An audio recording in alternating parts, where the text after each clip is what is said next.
انا خايف افتح ده البوكس الغامض، فيه جواه مكونات انا ما اعرفش اي حاجه عنها. المفروض ان انا افتح واتفاجئ واتصدم وكل حاجه، بس في الاخر اعمل بيهم اكله حلوه.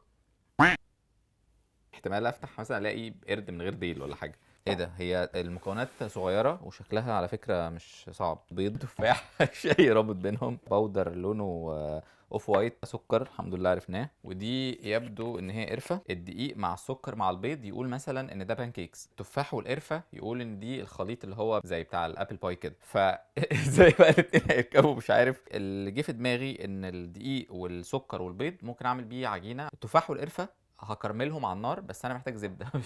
ما جبتوليش زبده ليه؟ بعدت قوي.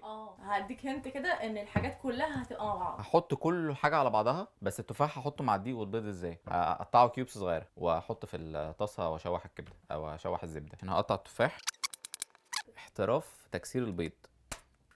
مش فاضل غير شويه الدقيق دول، سكر، قرفه،